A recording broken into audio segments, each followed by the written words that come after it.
Welcome to Screw the Commute, the entrepreneurial podcast dedicated to getting you out of the car and into the money, with your host, lifelong entrepreneur and multimillionaire, Tom Antion. Hey everybody, it's Tom here with episode 902 of Screw the Commute podcast. Today we're going to talk about what I promised you on last episode is focus groups. And that leads us to episode 901. I hope you didn't miss it. It's called How to Lose a Debate. And this is not political at all. It's just something that happened in the lead up to the debate made me think of how business people are messing things up. And so it's not political, but it's how to lose a debate. Anytime you want to get to a back episode, you go to screwthecommute.com/any episode number. That was 901. And today is 902 focus groups. Well, focus groups can really help you decide on ideas for products. It can make your product better before you ever make the product or come out with the idea or service that you're planning on. And it could save you a boatload in telling you, hey, you know what? Nobody really wants this product or this idea that I came up with. Maybe I shouldn't waste any time or money to develop it. And for bigger companies, that can be millions of dollars in development costs for something that people don't even want. So we're going to give you ideas for even if you're a one-person show to develop focus groups to help you with all these things, to decide if you want a product or not, or how to make it better before you make it, and all those things. Even a product that already exists, you can use a focus group to make it better, go over flaws in the product for ideas to fix them, all kinds of things that come from people that are in your focus groups. All right, so a little bit about them. We want to make sure that the people in the focus groups do not know you, or we don't want them to know each other. We don't want any kind of bias brought into the system. We want a leader of the focus group that's not you. Because, see, what the problem is if people know you, they're going to not want to hurt your feelings on one hand, or they might want to sabotage you because they don't really like you or they're jealous of you. I mean, all these kinds of factors that I can't prove and you can't prove, but may exist by people that know you. So we want people that don't know you. A really good idea is make the focus group anonymous so they don't even know that it's you, or make it seem like it's a big company doing a focus group so that there's no one person or personality that is going to cause bias in the responses from the people in the focus group.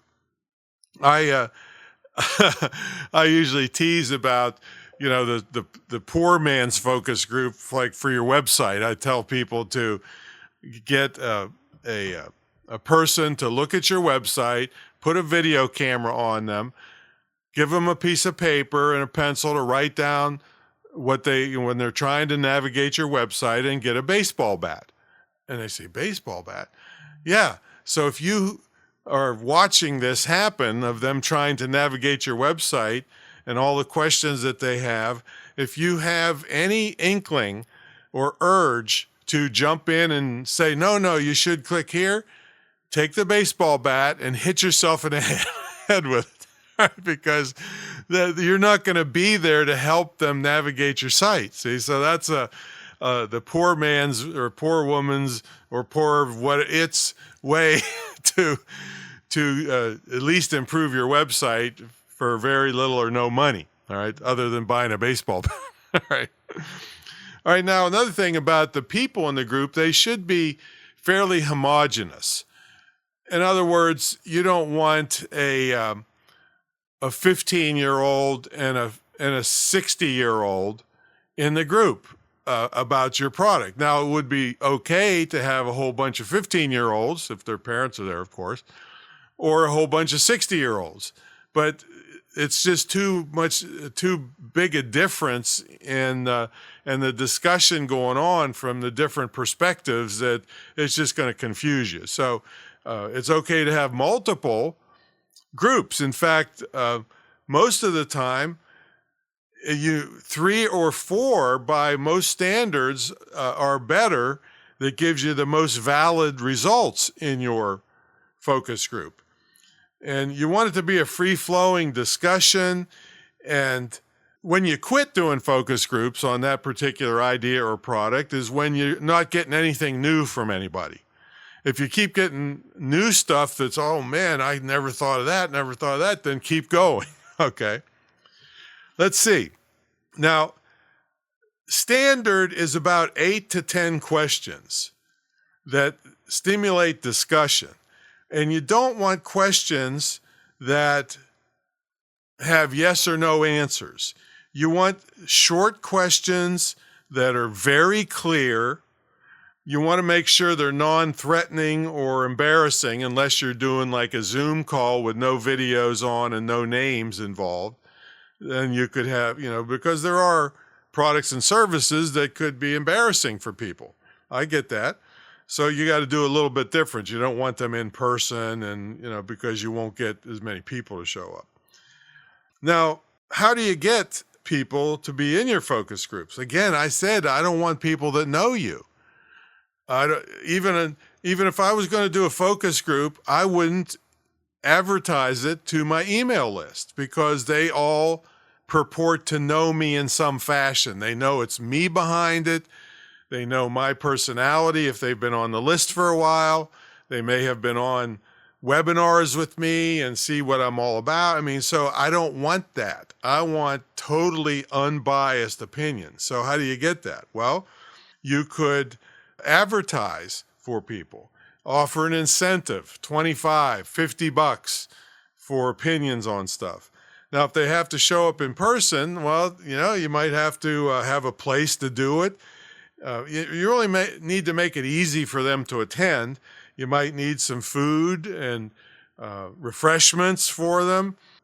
This is a very powerful thing, but if you do it incorrectly, the results aren't going to mean anything. In other words, if you just put it out to your email list. Now, I'm not opposed to putting an email list out and doing a poll or asking for opinions on an idea, but it's always going to be taken with a grain of salt because the people know me. There's some tips on doing focus groups. I'm telling you, it's a really powerful way to either save you a ton of developing an idea that nobody wants or thinks is stupid, all right, or making a product better because of things you didn't think of because you're too close to it. So it's a really powerful thing if you do it right. So that's my story, and I'm sticking to it. Make sure you grab a copy of my automation ebook at screwthecommute.com/automate-free and check out my mentor program at greatinternetmarketingtraining.com. And if you're interested in a free strategy session, if it makes sense for both of us, now you'll understand that when you see the application, you can go to screwthecommute.com/application. And if it makes sense for you and it makes sense for me, I'll do it for you. It's worth $500. But my point is I want to introduce you to my mentor program. It's not a big sales pitch, but if you're totally like, no, screw you, I don't have 2 cents, I'm never going to get in your program. Well, it doesn't make sense for both of us. But if you're qualified and serious and you want to make major jumps because of my experience and you have access to my whole team, check out screwthecommute.com/application. And then it'll come to me through email. I'll review it and let you know if it makes sense for both of us. All right, that's my story, and I'm sticking to it. We'll catch you all in the next episode. See you later.